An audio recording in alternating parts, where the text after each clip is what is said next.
स्वागत है आप सभी का। आज हम रचनात्मक लेखन के अंतर्गत विज्ञप्ति पर चर्चा करेंगे। विज्ञप्ति किसे कहते हैं, विज्ञप्ति के मुख्य घटक कौन से हैं, साथ ही विज्ञप्ति के प्रारूप को भी समझेंगे और उदाहरण के माध्यम से ये भी सीखेंगे कि विज्ञप्ति का लेखन कैसे किया जाता है। सबसे पहले शुरुआत करते हैं, विज्ञप्ति किसे कहते हैं। इसकी परिभाषा है सरकारी अथवा गैर सरकारी, अर्थात विज्ञप्ति जारी करने के लिए सरकारी विभाग भी इसका उपयोग कर सकता है और जो निजी विभाग है, गैर सरकारी विभाग है, वह भी इसका उपयोग कर सकते हैं। सरकारी अथवा गैर सरकारी विभाग अपने किसी निर्देश, घोषणा, निर्णय आदि से संबंधित सूचनाओं को समाचार पत्रों के माध्यम से संबंधित व्यक्तियों एवं आम जनता तक पहुंचाया जाता है, उसे विज्ञप्ति कहा जाता है। अर्थात सरकारी और गैर सरकारी विभाग अपना कोई भी निर्देश, घोषणा आदि से संबंधित जो सूचनाएं होती है उसको अखबार के माध्यम से, समाचार के माध्यम से आम जनता तक पहुंचाया जाता है, उसे विज्ञप्ति कहा जाता है। विज्ञप्ति सरकारी गजट के अतिरिक्त समाचार पत्रों में प्रकाशित की जाती है। विज्ञप्ति की भाषा अन्य पुरुष शैली में लिखी जाती है। अधिकतर अनौपचारिक पत्र होते हैं वह सभी अन्य पुरुष शैली में लिखा जाता है और विज्ञप्ति भी अन्य पुरुष शैली में लिखी जाती है। अगला प्रश्न है, विज्ञप्ति के प्रमुख घटक कौन से हैं। इसका उत्तर है विज्ञप्ति के घटक। सबसे पहले कार्यालय का नाम व पता। शुरुआत जो होगी विज्ञप्ति की, उसके मध्य में सबसे ऊपर कार्यालय का नाम, अर्थात जो विज्ञप्ति जारी कर रहा है उस कार्यालय का नाम, उसका पता दिया होता है। फिर पत्रावली क्रमांक आता है विज्ञप्ति की बाईं तरफ और दिनांक आती है विज्ञप्ति की दाईं तरफ। मध्य में विज्ञप्ति क्रमांक और शीर्षक लिखा जाता है। शीर्षक जो भी निर्णय होगा, जो भी सूचना होगी उसके आधार पर होगा। और अंत में विज्ञप्ति जारी करने वाले अधिकारी का नाम, पदनाम सबसे नीचे दाहिनी ओर लिखा जाता है। इन सभी घटकों को इस प्रारूप के माध्यम से भी समझने का प्रयास करेंगे।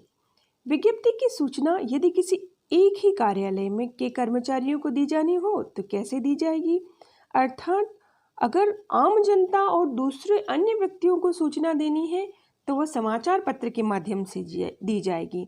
लेकिन अगर एक ही कार्यालय के कर्मचारियों को विज्ञप्ति की सूचना देनी है तो उसके लिए विज्ञप्ति की सूचना यदि एक ही विभाग या कार्यालय के कर्मचारियों तक पहुंचानी हो तो उसे एक निर्धारित प्रारूप में लिखकर कार्यालय के सूचना पट पर लगवा दिया जाता है। यह विज्ञप्ति का प्रारूप है। इस प्रारूप के माध्यम से हम समझने का प्रयास करेंगे कि विज्ञप्ति का लेखन कैसे किया जाता है। अधिकतर परीक्षाओं में विज्ञप्ति का सिर्फ प्रारूप भी पूछ लिया जाता है कि एक विज्ञप्ति का प्रारूप बनाइए, तो हमें दोनों ही चीज दृष्टि से इसको समझना जरूरी है। सबसे पहले विज्ञप्ति के प्रारूप में ऊपर कार्यालय का नाम व पता, जिस कार्यालय की तरफ से विज्ञप्ति जारी हो रही है उस कार्यालय का नाम व पता, क्रमांक और दिनांक,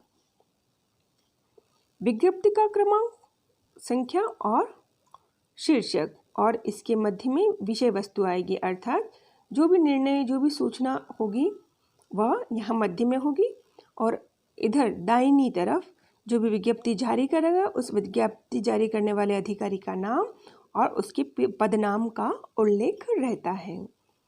हम कुछ उदाहरण के माध्यम से भी इस विज्ञप्ति को समझने का प्रयास करते हैं। पाठ्य पुस्तक विक्रेताओं के पंजीयन हेतु माध्यमिक शिक्षा बोर्ड राजस्थान अजमेर की ओर से विज्ञप्ति जारी कीजिए। तो ये सबसे पहले मध्य में ऊपर की तरफ हम कार्यालय का नाम व पता लिखेंगे। तो ये जो विज्ञप्ति जो जारी कर रहा है वो माध्यमिक शिक्षा बोर्ड राजस्थान अजमेर की तरफ से जारी हो रही है, तो हम यहाँ कार्यालय के नाम की जगह लिखेंगे माध्यमिक शिक्षा बोर्ड राजस्थान अजमेर। इस तरफ पत्र क्रमांक लिखा जाता है। पत्र क्रमांक में हम लिखेंगे माध्यमिक शिक्षा बोर्ड का मा शी बो, फिर पाठ्यपुस्तक मंडल है तो पा, और एक कोई सा भी आपकी सुविधा के अनुसार एक क्रमांक आप याद रख लीजिए ताकि आप किसी भी पत्र क्रमांक में इस तरह का क्रमांक आप डाल सकें। जो भी दिनांक आपको लिखनी हो वो दिनांक यहाँ पर लिख लें। फिर मध्य में विज्ञप्ति संख्या लिखी जाती है, अर्थात इससे पहले कितनी विज्ञप्ति प्रकाशित हो चुकी है उसके अनुसार कोई भी एक संख्या याद रखें और उसके ऑब्लिक कर सन का उल्लेख कर दिए। फिर विज्ञप्ति का शीर्षक, विज्ञप्ति का शीर्षक प्रश्न के अनुसार समझना है। पाठ्यपुस्तक विक्रेताओं का पंजीयन, तो हम यहाँ विज्ञप्ति का शीर्षक लिखेंगे पाठ्यपुस्तक विक्रेताओं का पंजीयन। इसके मध्य में हम लिखेंगे कि बोर्ड की पाठ्यपुस्तकें केवल उन्हीं पुस्तक विक्रेताओं को विक्रय हेतु उपलब्ध करवाई जाएगी जिसका पंजीकरण बोर्ड कार्यालय में होगा। अतः आगामी सत्र हेतु जो पुस्तक विक्रेता पुस्तक विक्रय कार्य करना चाहते हैं, जिन्होंने अभी तक अपना पंजीयन बोर्ड कार्यालय में नहीं कराया है, वे दिनांक 20/8/21 तक अपना पंजीयन करवा लें। अंतिम तिथि के पश्चात प्राप्त आवेदनों पर विचार नहीं किया जाएगा। विस्तृत विवरण माध्यमिक शिक्षा बोर्ड की वेबसाइट पर उपलब्ध है।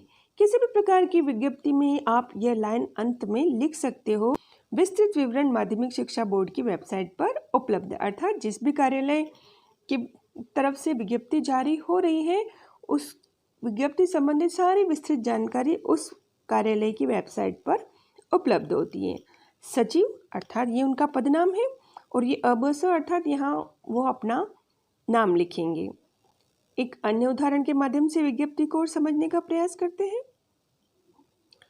पंजाब नेशनल बैंक के क्षेत्रीय कार्यालय का स्थानांतरण जेल मार्ग जयपुर कर देने पर स्थानीय जनता को सूचना हेतु विज्ञप्ति लिखिए। अर्थात पंजाब नेशनल बैंक का जो कार्यालय था पहले अन्य स्थान पर था और वहां से जेएल मार्ग जयपुर स्थानांतरित कर दिया गया है, तो वहां की जो स्थानीय जनता है उसको सूचना देनी है, इसलिए हमको विज्ञप्ति का लेखन करना है। मध्य में कार्यालय का नाम पंजाब नेशनल बैंक, क्षेत्रीय कार्यालय, जैन मार्ग, जयपुर। इस तरफ पत्र क्रमांक, आप इस तरह की पत्र क्रमांक को याद रखिए। मैंने लिखा है पत्र क्रमांक 202 और ऑब्लिक करके लिखा है 2021। दिनांक जिस दिन आप लिखना चाहें। विज्ञप्ति संख्या अर्थात जितनी भी विज्ञप्ति उस कार्यालय से पहले जारी की जा चुकी है उस आधार पर विज्ञप्ति संख्या होती है, लेकिन आप अपनी सुविधा के अनुसार कोई भी एक संख्या लिख सकते हैं और अंत में ऑब्लिक करके वर्ष। विज्ञप्ति का शीर्षक है बैंक शाखा का स्थानांतरण। इसके मध्य में हम लिखेंगे सर्वसाधारण को सूचित किया जाता है कि पंजाब नेशनल बैंक का विस्तार पटल आगरा रोड जयपुर शाखा को किन्हीं अपरिहार्य कारणों से 1/9/21 से स्थायी रूप से कार्य करना बंद कर देगा। अतः सर्वसाधारण को विशेष रूप से पंजाब नेशनल बैंक का विस्तार पटल शाखा आगरा रोड जयपुर के खाता धारकों, जमाकर्ताओं और ग्राहकों को सूचित किया जाता है कि वे दिनांक 1/9/2021 से लेन देन हेतु हमारी शाखा जेल मार्ग जयपुर पर संपर्क करें। असुविधा के लिए हमें खेद है। फिर यहाँ पर क्षेत्रीय प्रबंधक ये पदनाम है और अबस अर्थात यहाँ पर जो क्षेत्रीय प्रबंधक होंगे वो अपना नाम लिखेंगे।